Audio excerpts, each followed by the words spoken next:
teachers, this is a part 2 to breakout rooms. Now that I've been doing this for a bit, and at the current time of recording this, breakout rooms aren't inherently built into Google Meets. So you have to see my other video for how I make meeting links to generate breakout rooms. I'm not going to go through all of that here, but I am going to show you 2 ways that I use breakout rooms kind of regularly and some tips and tricks that have helped. So the first thing is I use it with my marching band students all the time. It's a very large class, and the students are already sort of pre-grouped by sections and stuff, so we've kind of conditioned them to be able to use breakout rooms, so that way I can actually help them by instrument type.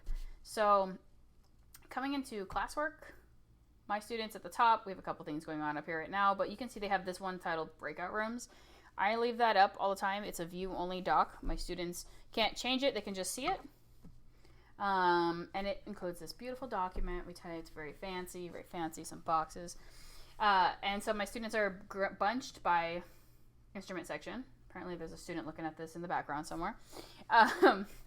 And when a Google Meet is needed for that section, so usually I meet with my whole batch of students, and then I go, who needs small groups? And then I put links inside these boxes for where they go for their small groups. And so each one of those opens up a small Google Meet for me. And I have like a billion tabs at the top. And then they use these Padlets to ask questions as well. So that's one way that I push them into Google Meets, is that we have these predefined kind of groups. And those are led by student leaders. And luckily in band, they have student leaders already built into sections. For some of my other classes, though, when they're doing like group work, and I wanted to do that, and I was like, this doesn't quite work the way, because band already has a sort of like leadership system inherently built into it.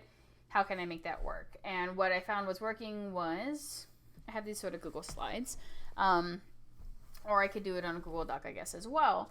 But I give students the option to, and then they elect a room. I just say we can have this many people in the room, or something of that sort, right? And then I'm only managing sort of like 3 rooms.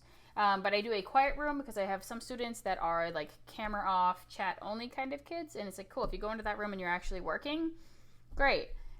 You still have to have a kid who's like, hey, I volunteer as tribute to be the leader of this room. And so they're going to do all the typing, sort of as the like secretary of that meeting. But it's a room where the kids are all working together only in the chat. Okay.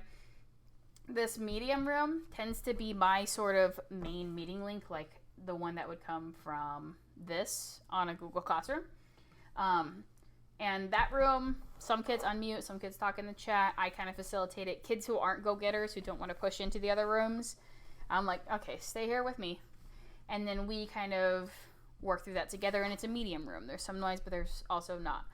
And then there's the room for the kids who need it, which is a full volume. Everybody's unmuted. The kids who like feel like they need to talk and want to talk to each other. They have a room for the talkers to go into. And again, all these rooms are going to need kind of a leader. If I'm in a room, I become kind of the facilitator of that room. But then I have students that are then in charge of the other 2 rooms, kind of. And I have like 3 tabs open of Google Meets.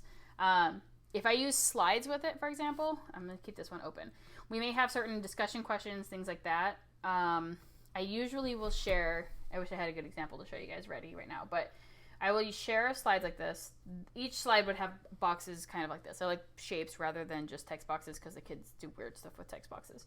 But, you know, the person taking notes is going to type here. They would have some questions, maybe either in little boxes or over here on the side. And then that sort of note taker is going to be like, cool. And they type into this slide to basically have that group return their work to me. I know with my choir students, when we've done this, I have to have them type everybody who's in the group into there.